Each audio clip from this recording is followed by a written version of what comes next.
Halo, kembali lagi bersama Profesor Lama. Kali ini Profesor Lama sesi Bahasa UKAI atau bahas soal uji kompetensi apoteker Indonesia akan membahas soal mengenai farmakoterapi, bagian kardiovaskular, subbagian dislipidemia, part 1. Oke, bagi teman-teman yang belum pernah nonton ini atau baru pertama kali nonton Bahasa UKAI ini, yuk kita subscribe channel ini agar teman-teman dapat update terhadap beberapa kemungkinan soal-soal yang mungkin keluar di UKAI. Oke.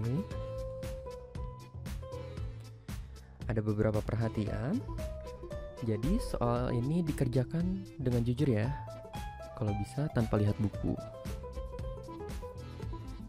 Oke. Jika kamu melihat tanda ini, berarti pause videonya sejenak untuk memahami soal.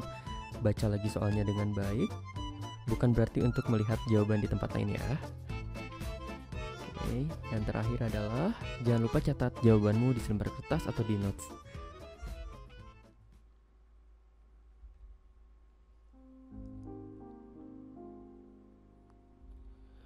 Nomor 1, seorang pasien berusia 45 tahun datang ke rumah sakit untuk melakukan periksa kepada dokter.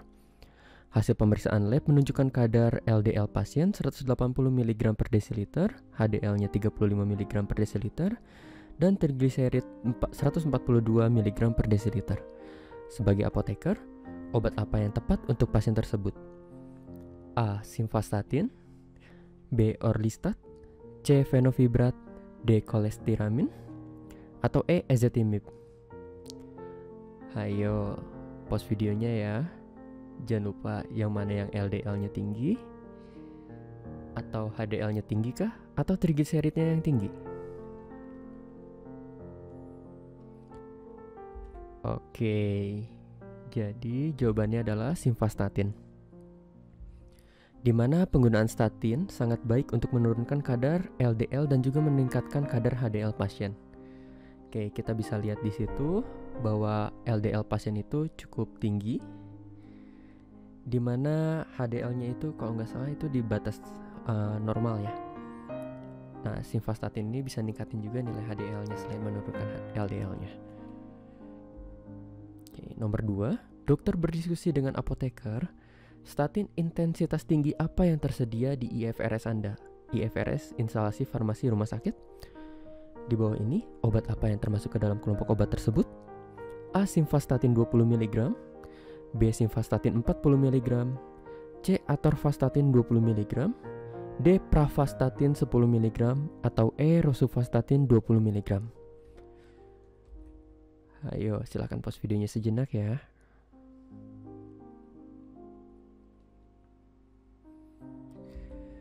Oke. Jadi jawabannya adalah E. Rosuvastatin 20 mg. Di mana rosuvastatin 20 mg merupakan salah satu statin yang memiliki intensitas yang tinggi. Nah, tahukah kamu bahwa statin intensitas tinggi ini memiliki rata kemampuan menurunkan kolesterol LDL di atas sama dengan 50%. Oke. Nomor 3, dokter berdiskusi dengan apoteker dan bertanya mengenai lovastatin 20 mg. Termasuk ke dalam kelompok statin intensitas yang mana obat tersebut?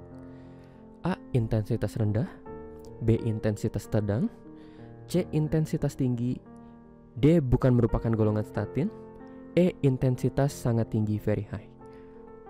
Oke, yang mana ayo?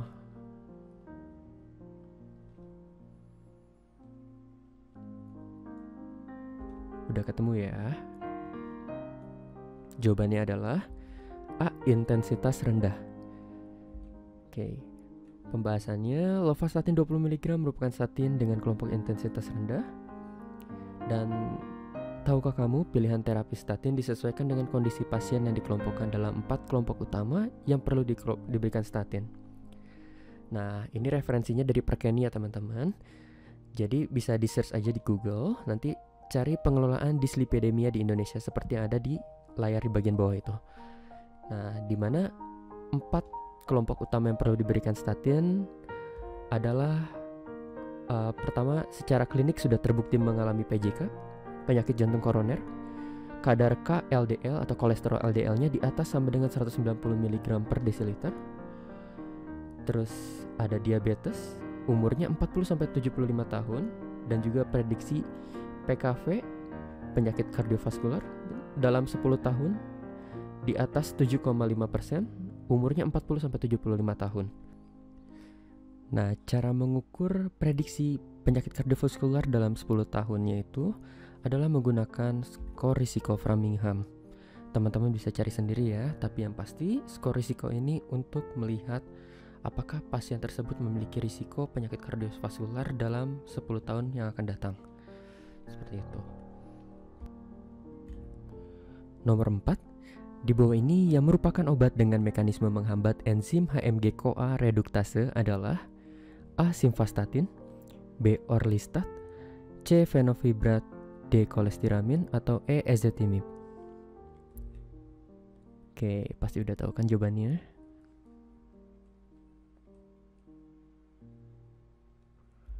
Oke, jawabannya adalah simvastatin, di mana simvastatin memiliki mekanisme menghambat enzim HMG-CoA reduktase.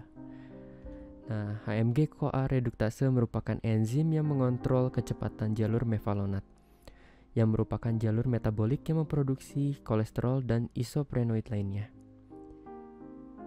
Oke, nanti teman-teman bisa coba baca lagi terkait mekanisme ini seperti apa. Tapi menurut saya yang lebih penting adalah teman-teman mengetahui fisiologisnya seperti apa. Dengan mengetahui fisiologisnya seperti apa, teman-teman pasti lebih dapat memahami, oh bagaimana simvastatin bekerja, oh bagaimana obat ini bekerja. Seperti itu ya. Oke, nomor 5, berapa kadar kolesterol LDL normal atau optimal dari seorang pasien? A. Di bawah 100 mg per desiliter, B. Di antara 100 sampai 120, C. 130 sampai 159, D. 160 sampai 189, atau E. Di atas sama dengan 190 mg per desiliter. Oke, silakan pause videonya sejenak untuk mengingat-ingat.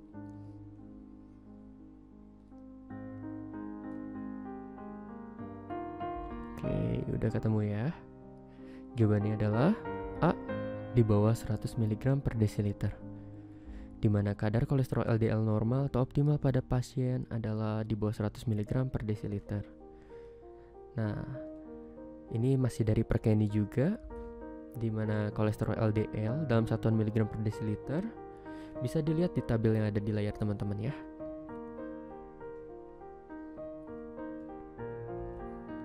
Oke, nomor 6. Seorang pasien berusia 60 tahun datang ke rumah sakit untuk melakukan pemeriksaan kepada dokter. Hasil pemeriksaan lab menunjukkan kadar LDL pasien 140 mg per desiliter, HDL 35 mg per desiliter, dan trigliserid 260 mg per desiliter. Sebagai apoteker, obat apa yang tepat untuk pasien tersebut? A. Simvastatin, B. Orlistat, C. Fenofibrat, D. Kolestiramin, atau E. Ezetimibe. Oke, silakan pause videonya lagi untuk memahami soalnya.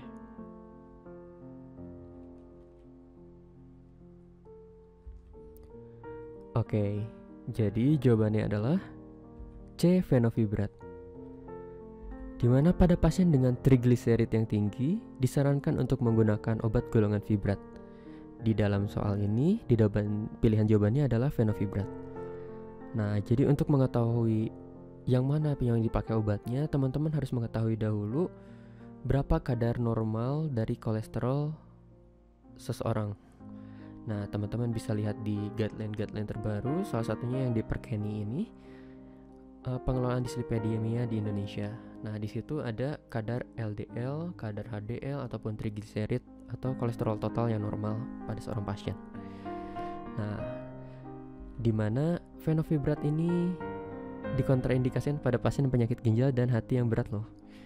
Jadi ini juga bisa jadi satu kunci ya teman-teman. Kalau misalkan pasien yang punya keluhan di soalnya, salah satunya penyakit ginjal dan juga hati, bisa jadi fenofibrat ini bukan jawaban yang tepat untuk menurunkan trigliseridnya. Nomor 7, seorang pasien berusia 26 tahun datang ke rumah sakit untuk melakukan pemeriksaan kepada dokter. Pasien memiliki berat badan yang berat dan pasien meminta dokter untuk meresepkan obat penurun berat badan. Diketahui pasien memiliki komorbid. Berapa indeks massa tubuh yang direkomendasikan? A 25 kg per meter persegi, B 27, C 30, D 35, atau E 40 kg per meter persegi. Oke, silakan pause videonya sejenak ya.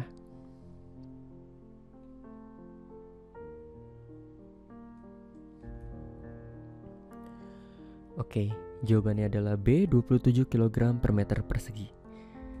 Dimana pada pasien dengan komorbid atau penyakit penyerta, penggunaan terapi penurunan berat badan direkomendasikan jika lifestyle dan diet tidak cukup, dan juga ketika BMI atau indeks massa tubuh pasien tersebut di atas sama dengan 27 kg per meter persegi.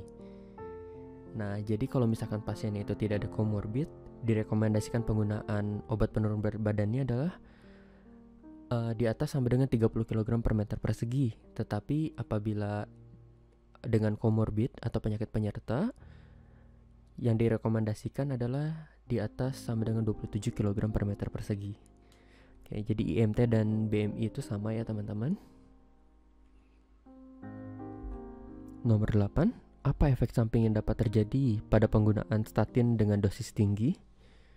A. Konstipasi, B. Feses berlemak, C. Vertigo, D. Pyelonefritis, atau E. Rhabdomyolysis.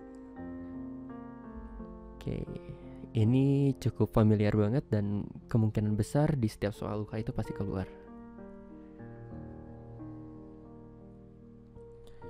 Oke, udah tahu ya jawabannya?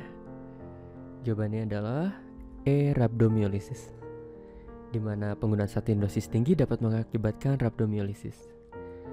Nah, tahukah kamu bahwa rhabdomyolysis merupakan kerusakan otot skeletal yang disebabkan oleh dikeluarkannya mioglobin pada aliran darah?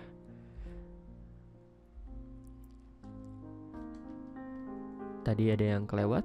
Jadi mioglobin merupakan protein otot yang menyimpan oksigen di dalam otot, di mana terlalu banyak mioglobin di dalam darah dapat mengakibatkan kerusakan ginjal. Nah, itu bahaya banget buat ginjal kita. Jadi perlu diperhatikan juga pada seseorang yang menggunakan statin dalam dosis yang tinggi, risikonya cukup besar. Salah satunya gejala mioglobinnya udah banyak di dalam darah, yaitu dibuangnya nanti di urin. Jadi urinnya itu warnanya agak kecoklatan. Oke, nomor 9, seorang dokter meresepkan seorang pasien simvastatin 40 mg dan juga fenofibrat 300 mg. Interaksi obat apa yang terjadi? A. Peningkatan kadar simvastatin, B. Penurunan kadar simvastatin, C. Peningkatan kadar fenofibrat, D. Penurunan kadar fenofibrat, atau E. Tidak terjadi interaksi apa-apa. Oke, ini juga umum banget loh keluar di soal-soal.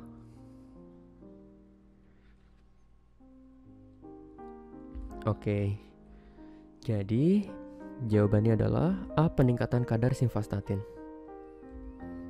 Penggunaan obat ini secara bersamaan dapat mengakibatkan peningkatan kadar statin meningkat 2 hingga 4 kali lipat. Fenofibrat ini dikontraindikasikan pada penyakit ginjal dan juga hati yang berat. Tadi udah disampaikan ya yang ini. Oke. Ini referensinya di Koda Kimball ya teman-teman. Applied Therapeutics yang edisi ke-10. Teman-teman bisa lihat. Nomor 10. Seorang pasien diresepkan obat Orlistat oleh dokter untuk menurunkan berat badannya. Apa efek samping Orlistat yang khas? A. Obesitas, B. Berkeringat, C. Fesesnya berminyak, D. Rhabdomyolysis, atau E. Miopati. Oke, silahkan pause video sejenak ya.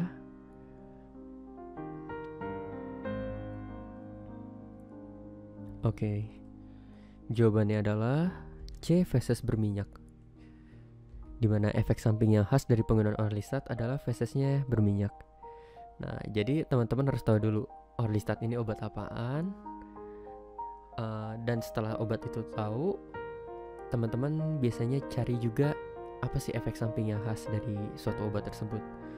Atau biasanya kalau enggak dosis maksimal, atau fungsinya untuk apa minimal, dan kapan digunainnya. Itu penting banget buat teman-teman supaya dapat menjawab soal-soal yang mirip-mirip seperti ini. Oke, ini referensinya masih dari Perkeni ya teman-teman. Oke. Jadi berapa skor teman-teman? Apakah ada pertanyaan? Atau punya saran untuk bakso ukai selanjutnya? Jangan lupa tulis di kolom komentar ya. Oke, bye-bye.